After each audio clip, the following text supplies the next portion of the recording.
मैं 1 महीने पहले ही अमेरिका से लौटा था और इंडिया आते ही मुझे अपने कारोबार को सेट करने की चिंता लगी हुई थी। लेकिन घर तो एक नया तमाशा ही लगा होता था। जब भी बाहर से थका हारा घर आता तो मेरी माँ मेरे सामने दुखड़ा लेकर बैठ जाती कि तेरी पत्नी घर पर नहीं बैठती, हमेशा पड़ोसियों में जाकर बैठी रहती है। न घर का ख्याल है न बच्चे का, जब देखो पड़ोस में ही बैठी रहती है। और ये बात बिल्कुल सच थी। मेरी पत्नी वंशिका, मैं जब भी घर आता तो मुझे पड़ोसियों के घर ही मिलती। मैंने अपने बेटे से कहा, बेटा एक गिलास पानी पिला दे, और पूरे घर पर नज़र डाली। पूरा घर बिखरा पड़ा था। मेरी बात सुनकर मम्मी बोली, तुम बात क्यों नहीं करते हो वंशिका से कि थोड़ा घर का भी ध्यान रखा करे। तुमने कुछ ज़्यादा ही सर चढ़ा रखा है अपनी पत्नी को। मम्मी की बात सुनकर मुझे गुस्सा आ गया। मम्मी, आप भी तो ये बात वंशिका से कह सकती हैं। दिन भर का थका हारा घर आता हूँ, मुझे भी घर में थोड़ा सुकून चाहिए होता है। लो भैया, ये तो तुमने अच्छी कही। तुम्हारी पत्नी मुझे कुछ समझती ही कहाँ है। बच्चा घर में मैला कुचैला घूम रहा है, घर की हालत खराब है, खाना अभी तक बना नहीं है, और तुम्हारी पत्नी है कि मुंह पर सुर्खी पाउडर लगाकर पड़ोस में जाकर बैठी हुई है। तुम अपनी पत्नी को ये सब कुछ समझाओ और उल्टा मुझ पर ही बरस रहे हो। मम्मी गुस्से से तपी बैठी थीं। मम्मी की बात सुनकर मैंने सर अपने हाथों में थाम लिया। ये रोज रोज की चिक चिक से मैं परेशान हो चुका था।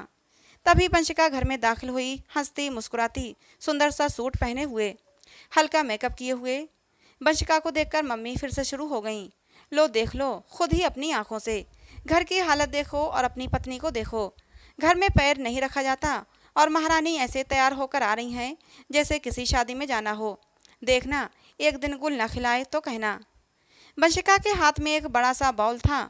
बाउल उसने टेबल पर रख दिया। इतनी देर में मम्मी की बातें सुन सुनकर मैं परेशान हो चुका था। थोड़ी तेज आवाज में बोला, वंशिका, इस समय कहाँ से आ रही हो। वंशिका बोली वंशिका बोली, आराम से भी तो बोल सकते हो, बहरी नहीं हूँ मैं। फिर हमारे बेटे सोनू से बोली, सोनू बेटा, जल्दी से प्लेट लगा दो, मैं रोटी बना लूँ। उसने मेरी बात का जवाब देना भी जरूरी नहीं समझा और किचन में चली गई। मम्मी को और मौका मिल गया। कहने लगी, देखे अपनी पत्नी के तेवर, देख लेना एक दिन तेरी नाक कटवाएगी, तुझे बदनाम करेगी, तब तुझे समझ में आएगा। मम्मी की बातें सुनकर मैं थोड़ा झुला गया और थोड़ा तेज आवाज में बोला, बस करो मम्मी जी, तंग आ गया हूँ मैं रोज रोज की इस कहानी से। मम्मी बोली, हाँ ठीक है, अभी मेरी बात मत सुन, बाद में ही तुझे समझ आएगी। अभी बना रहे तू जोरू का गुलाम। इतनी देर में वंशिका रोटियां बना लाई थी और वो डाइनिंग टेबल पर लाकर रोटियां और सलाद की प्लेट रखने लगी। साथ ही साथ बोली, जल्दी से आओ खाना खा लो, बहुत भूख लगी है। हम सब आकर डाइनिंग टेबल पर बैठ गए और खाना खाने लगे। शायद वंशिका खाना बनाकर गई थी क्योंकि उसने अभी सिर्फ रोटियां बनाई थीं, क्योंकि डाइनिंग टेबल पर सलाद, रायता, चटनी और सब्जी सब कुछ मौजूद था। तभी मेरी नज़र उस बाउल पर पड़ी जो वंशिका अपने साथ लेकर आई थी। उसी बाउल में सब्जी डाइनिंग टेबल पर रखी हुई थी। मैंने वंशिका से पूछा, वंशिका, ये बाउल तो तुम अपने साथ लेकर आई थी ना, इसका मतलब ये सब्जी तुम पड़ोस से लेकर आई हो। मेरी बात सुनकर वंशिका थोड़ा घबरा गई। कहने लगी, हाँ तुम तो जानते हो हमारी पड़ोसन रीमा कितनी अच्छी लड़की है। बस यूं ही उसकी खैर खैरियत के लिए गई तो उसकी बातों में टाइम का पता ही नहीं चला। जब ध्यान आया तो याद आया कि घर पर खाना भी नहीं बना है। बस उसने अपनी मोहब्बत में अपने घर में बनाई हुई आधी सब्जी मुझे दे दी और आधी सब्जी खुद रख ली। ये कहते हुए वंशिका ने जल्दी से पानी का जग उठाया और माथे पर आया पसीना पोंछते हुए किचन की तरफ चल दी। शायद मेरे सवालों से बचना चाह रही थी। अगर वो कुछ देर और रुकती तो शायद उसकी चोरी पकड़ी जाती। यही सोचते हुए वो शायद जल्दी से किचन में चली गई थी। मैं उन मर्दों में से नहीं था जो अपनी पत्नी पर शक करे, लेकिन वंशिका की हरकतों से मैं सोचने पर मजबूर हो गया था। आज पहली बार मैं उसकी इस हरकत पर चौंका था। कुछ मम्मी की बातों का असर था और कुछ वंशिका की हरकतों का असर हुआ। मैंने अपने मन में ठान लिया कि मैं वंशिका से कहूँगा कि वो पड़ोस में न जाया करे।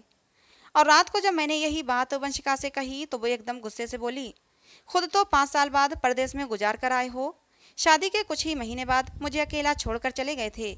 मेरा जरा भी ख्याल नहीं आया था तुम्हें। मैंने कैसे ये अकेले टाइम गुजारा है मैं ही जानती हूँ। इतना कहकर वंशिका रोने लगी। फिर रोते हुए बोली, तुम्हारी माँ तो हर वक्त कड़वी कसीली बातें ही सुनाया करती थी। घर में पड़े पड़े मैं डिप्रेशन का शिकार होने लगी थी और इसीलिए मैंने बाहर पड़ोस की औरतों में अपना दिल लगाना शुरू कर दिया। पूरा घर मैं ही संभालती हूँ, वो तो आपको और आपकी माँ को नज़र नहीं आता। थोड़ी देर के लिए पड़ोस में चली जाती हूँ तो आपको नज़र आ जाता है। वंशिका जो कुछ भी कह रही थी वो सच कह रही थी। मेरी माँ का मिजाज थोड़ा तेज था और फिर शादी के कुछ ही महीने बाद मैं वंशिका को अकेला छोड़कर पैसे कमाने के चक्कर में अमेरिका चला गया था। मैंने वंशिका को प्यार से चुप कराया, वो भी मेरे थोड़े से मनाने पर मान गई थी। अगले दिन छुट्टी थी, इसलिए मेरा देर तक सोने का इरादा था, लेकिन सुबह सुबह सोनू के रोने की आवाज़ से मेरी आँख खुल गई। मुझे बहुत गुस्सा आया और गुस्से से झुंझलाते हुए बाहर निकल कर आया और वंशिका को आवाज़ें लगाने लगा। मम्मी सामने सोफे पर ही बैठी हुई थी। मुझे देखकर बोली, वंशिका वंशिका क्या चिल्ला रहे हो? वो घर पर होगी तब आवाज़ देगी ना। वो तो सुबह सुबह सैर सपाटे के लिए घर से निकल चुकी है। उसे ना घर का ख्याल है ना बच्चे का। बच्चा भूख से रो रहा है। सोनू को इस तरह बिलक बिलक कर रोते देखकर मुझे वंशिका पर गुस्सा आ गया। एक तो अभी अभी नींद से जागा था, ऊपर से सोनू का रोना और उस पर जलती पर घी का काम किया मम्मी की बातों ने। मैंने गुस्से से पूछा, मम्मी वंशिका कहाँ गई है? मम्मी बोली, बताया तो है कि सुबह सुबह सैर सपाटे के लिए निकल चुकी है महारानी। ऊपर छत पर होगी। जब देखो या तो पड़ोसियों के घर जाती है या फिर ऊपर छत पर लटकी रहती है और पड़ोसियों से बातें करती रहती है। उसे ना भूख से तड़पते बच्चे का ख्याल है और ना ही मेरा ख्याल है। इतना कहकर मम्मी रोने लगीं। कितने अरमानों से उसे बहू बनाकर लाई थी। सोचा था घर में बहू आएगी तो थोड़ा आराम मिलेगा मुझे, लेकिन उसने तो मेरा जीना ही हराम कर दिया है। क्या बताऊं श्याम बेटा, जब तुम अमेरिका चले गए थे तो कैसे रो रो कर मैंने ये दिन काटे हैं। पहले तो मैं मम्मी की बातों पर ध्यान नहीं देता था, लेकिन अब मुझे मम्मी की बातें सुनकर गुस्सा आने लगा। पहले तो मैं अपने कारोबार को सेट करने में लगा हुआ था, इसलिए मम्मी की बातों पर ज़्यादा ध्यान नहीं देता था। लेकिन अब जैसे जैसे मुझे समय मिल रहा था, मम्मी की बातों ने मेरे दिमाग में नए बीज डालना शुरू कर दिए थे। तभी वंशिका मुझे ऊपर छत से नीचे उतरती हुई दिखाई दी। वंशिका आज भी बहुत अच्छे से तैयार हुई थी। उसने मेरी पसंद का लाल रंग का सूट पहना हुआ था और मैचिंग चूड़ियाँ भी। बहुत ही सुंदर लग रही थी। लेकिन आज मैं वंशिका की सुंदरता के जाल में नहीं फंसने वाला था। मैंने देखा उसके हाथ में आज भी एक बाउल था जिसके ऊपर एक कपड़ा ढका हुआ था। वो जल्दी से किचन की तरफ बढ़ रही थी। तभी मैंने थोड़ा गुस्से से पूछा, अब इस बाउल में क्या लाई हो? मेरे पूछने पर वो थोड़ा घबरा गई और बोली, वो मैं चीनी लाई हूँ। आप तो सुबह सुबह सो रहे थे और आपका बहुत देर तक उठने का भी कोई इरादा नहीं था। घर में चीनी ख़त्म हो गई थी तो सोचा पड़ोस से ही मांग लेती हूँ। 1 घंटे से बहू तुम चीनी ही मांग रही थी। मम्मी ने उस पर तंज कसा। मम्मी के पूछने पर मैंने भी सवालिया नजरें वंशिका की तरफ उठाईं। हम दोनों के सवालों से वंशिका एकदम घबरा गई थी और अपने आप को बचाते हुए बोली, हाँ तो थोड़ा टाइम लग गया तो क्या हुआ? इसमें बात को इतना तूल देने वाली कौन सी बात है? और फिर मुझे क्या पड़ी है कि मैं पड़ोस में जाकर चीनी मांगूं? वो तो मम्मी जी आपको ही सुबह सुबह जल्दी चाय पीने की आदत है, इसलिए मांगने चली गई। लेकिन आपने तो बात का बतंगड़ बना दिया। चाहे कितना भी कर दो आपके लिए, लेकिन आपको तो मेरी सेवा नज़र ही नहीं आती। बस मेरे काम में आपको कमियां ही निकालनी हैं। ये कहते हुए वंशिका जल्दी से किचन की तरफ बढ़ गई और पीछे से मम्मी फिर से शुरू हो गईं। देख लिया अपनी पत्नी को, ऐसे बात करती है मुझसे। मुझे तो कोई इज्जत ही नहीं देती। मम्मी बड़बड़ाती हुई अपने कमरे में चली गईं। और आज वंशिका का यूं मुझसे नजरें चुराना शक में डाल गया था कि तभी मेरे मोबाइल पर घंटी बजी और मेरा ध्यान वंशिका की तरफ से हटकर मोबाइल फ़ोन की तरफ चला गया। मेरी कंपनी में काम करने वाले एक वर्कर का फ़ोन था। मैं उससे बातों में लग गया। नाश्ते में वंशिका ने आलू के पराठे बनाए थे। अभी हम सब लोग बैठे नाश्ता ही कर रहे थे, तभी वंशिका ने एक प्लेट में 4-5 पराठे रखे, एक कटोरी में हरी चटनी रखी और एक कटोरी में अचार रखा, साथ ही एक कटोरी में दही भी रखा। और सोनू से बोली, सोनू बेटा जा पड़ोस में आंटी को दे आ। तभी अचानक मम्मी तेज आवाज़ में बोली, अरे बहू, इतना सब कुछ देने की क्या ज़रूरत है? अगर खाने से बच जाएगा तो बचा कर रख लेना, दोपहर को भूख लगेगी तो खा लेंगे। वंशिका बोली, कोई बात नहीं मम्मी जी, रीमा को मेरे हाथ के पराठे बहुत पसंद हैं, वो बहुत शौक से खाती है। दोपहर तक भूख लगेगी तो मैं कुछ बना लूँगी। और ये कहकर उसने वो भरी हुई प्लेट सोनू के हाथ में दे दी। सोनू वो प्लेट लेकर चला गया। इतनी देर में हम नाश्ता ख़त्म करके बाहरी सोफे पर बैठ गए थे। वंशिका बर्तन धोने के लिए किचन में चली गई। थोड़ी देर बाद सोनू आया तो मम्मी ने उससे पूछा, सोनू बेटा दे आया अपनी मम्मी की सहेली को पराठे, बर्तन नहीं लाया? सोनू अपनी दादी की बात सुनकर बोला, दादी रीमा आंटी तो घर पर नहीं थी। हाँ, मुकुल अंकल घर पर ही थे। उन्होंने पराठे ले लिए और बैठकर खाने लगे और कहने लगे, तुम्हारी मम्मी आलू के पराठे बहुत अच्छी बनाती हैं। अच्छा हुआ तुम ले आए, मुझे बहुत भूख लगी थी। और दादी, आपको पता है, मुकुल अंकल मम्मी की बहुत तारीफ कर रहे थे। कह रहे थे कि तुम्हारी मम्मी बहुत अच्छी हैं सोनू। सोनू के मुंह से ये बात सुनकर मैं चौंक गया। मैंने सोनू को अपने पास बुलाया, लेकिन तभी पंचका ने सोनू को अपने पास बुला लिया। मम्मी बोली, अरे ये क्या बात हुई? बहू ने तो पराठे रीमा के लिए भेजे थे, लेकिन रीमा तो घर पर नहीं थी। फिर भला रीमा का नाम लेकर वंशिका ने पराठे रीमा के घर पर क्यों भेजे? जो सवाल मेरे दिमाग में चल रहे थे, वही सवाल मम्मी दोहरा रही थीं। मैं उठकर कमरे में चला आया। मेरा दिमाग उलझता ही जा रहा था। वंशिका को अच्छी तरह पता होगा कि रीमा घर पर नहीं है, क्योंकि कुछ ही देर पहले वंशिका रीमा से चीनी लेकर आई थी। रीमा ने बताया होगा कि वो कहीं जा रही है, तो फिर उसने रीमा का नाम लेकर पराठे क्यों भेजे? मैं अपनी पत्नी पर शक नहीं करना चाहता था, क्योंकि मैं उससे बहुत मोहब्बत करता था। वंशिका से मेरी लव मैरिज हुई थी। अपने माँ बाप का मैं इकलौता बेटा था। जब मैंने मम्मी को अपनी पसंद के बारे में बताया, तो मम्मी भी उस समय फ़ौरन मान गई थीं। और आज तक का जितना समय मेरा वंशिका के साथ गुजरा था, बहुत ही हंसी खुशी गुजरा था। लेकिन आज पता नहीं क्यों मेरे दिमाग में शक का बीज पनपने लगा था। लेकिन मैं नहीं चाहता था कि मेरे दिल में वंशिका के लिए शक का बीज पनपे, क्योंकि मैं वंशिका से बहुत प्यार करता था। इसीलिए मैंने सारे बुरे ख्यालों को झटका और काम के सिलसिले में उठकर बाहर चला गया। आते आते मुझे शाम हो गई थी। मुझे बहुत ज़्यादा थकावट हो रही थी, इसलिए खाना खाकर जल्दी ही लेट गया था। कुछ ही देर में मुझे नींद आ गई। रात को अचानक प्यास के मारे मेरी आँख खुल गई। टाइम देखा तो रात के 11 बज रहे थे। शाम को मैं जल्दी सो गया था, इसीलिए शायद जल्दी आँख खुल गई।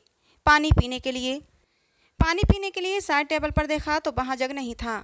मेरी नज़र अपने बराबर बेड पर पड़ी तो वंशिका वहाँ नहीं थी। मैंने बाथरूम की तरफ देखा तो बाथरूम की लाइट भी बंद थी और दरवाज़ा भी खुला था, यानी कि वंशिका बाथरूम में भी नहीं थी। मैं बाहर आ गया। किचन में भी वंशिका नहीं थी। फिर मैं मम्मी के कमरे की तरफ जा ही रहा था कि मेरी नज़र ऊपर सीढ़ियों पर पड़ी।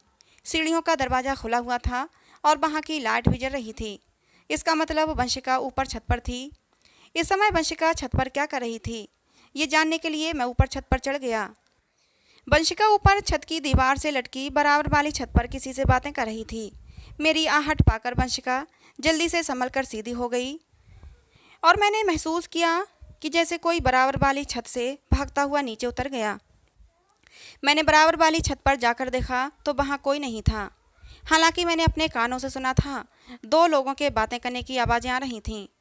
जब मैं छत पर जा रहा था तो मैंने अपने कानों से सुनी थी। मैंने बराबर वाली छत पर झाँक कर देखा। उधर क्या देख रहे हैं, मैं तो यहाँ हवा खाने आई थी। नीचे बहुत गर्मी थी। आप थोड़ा जल्दी सो गए थे। गर्मी की वजह से मुझे नींद आ रही थी, इसलिए ऊपर छत पर ताज़ा हवा लेने चली आई। मैंने वंशिका को शक भरी नज़रों से देखा। इतनी देर में वो अपनी घबराहट पर काबू पा चुकी थी, लेकिन मुझसे नज़रें चुरा रही थी। वो मेरी नज़रों की तपिश से बचती हुई नीचे उतरती चली गई। मैं बहुत देर तक खड़ा रहा। शायद जो कोई वंशिका से बातें कर रहा था वो दोबारा से ऊपर आए, लेकिन 15-20 मिनट गुजरने के बाद भी कोई ऊपर नहीं आया तो मैं भी नीचे उतरकर कमरे में आ गया। मैं आया तब तक वंशिका सो चुकी थी, लेकिन मेरी आंखों में नींद नहीं थी। मैंने पूरी रात सोते जागते गुजारी। मुझे लग रहा था शायद वंशिका दोबारा जाएगी, लेकिन वो दोबारा नहीं गई। मैंने सोच लिया था कि अगली रात को मैं उस पर नज़र रखूँगा, वो कब जाती है और किससे बातें करती है। लेकिन अगली रात को भी वंशिका छत पर नहीं गई। शायद उसे शक हो गया था कि मैं उस पर नज़र रखे हुए हूँ, इसीलिए वो सावधान हो गई हो।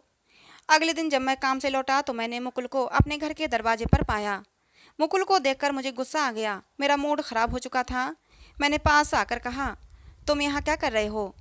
अभी मैं मुकुल से कुछ और पूछता तभी सोनू बाहर आया और बोला, ये लीजिए, मम्मी ने दिया है।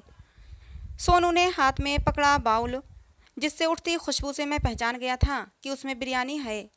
मुकुल ने बाउल लिया और बोला, श्याम जी, आपकी पत्नी तो बहुत ही अच्छा खाना बनाती है।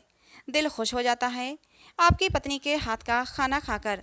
ये कहते हुए मुकुल अपने घर की तरफ चला गया और मैं गुस्से में खौलता रहा। मैं गुस्से से घर के अंदर दाखिल हुआ। मेरे सब्र का पैमाना भर चुका था। मैंने सोच लिया था कि आज सारा हिसाब क्लियर करके रहूँगा कि ये सब क्या है, लेकिन जब मैं घर में दाखिल हुआ तो घर में कुछ मेहमान आए हुए थे। मैंने अपने गुस्से पर काबू किया और चेहरे पर मुस्कुराहट सजाकर मेहमानों से मिलने लगा। शाम को जब सारे मेहमानों से और काम से फ्री होकर वंशिका कमरे में आई तो मैंने उसे महीने के घर खर्च के पैसे दिए। मेरा रवैया उखड़ा उखड़ा था। उसने महसूस तो कर लिया लेकिन ज़्यादा ध्यान नहीं दिया। मेरे हाथों से पैसे लेकर गिनने लगी। पैसे गिनने के बाद बोली, इस महीने मुझे कुछ ज़्यादा पैसे चाहिए। गुस्से में तो मैं पहले ही था। वंशिका की बात सुनकर मुझे और गुस्सा आ गया। मैं अपने जानने में हर महीने पैसे ज़्यादा ही देता था, लेकिन फिर भी इस महीने वंशिका को पैसे कम नज़र क्यों आ रहे थे। मैंने गुस्से से कहा, ध्यान से देखो, पिछले महीने से इस बार ज़्यादा हैं। मेरी बात सुनकर वंशिका बोली, हाँ मुझे पता है, लेकिन मुझे इस महीने इससे भी ज़्यादा पैसे चाहिए। खर्चे ज़्यादा हैं, पैसे पूरे नहीं हो पाते।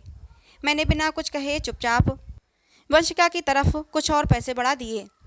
अगले दिन जब मैं सोकर उठा तो वंशिका घर पर ही थी।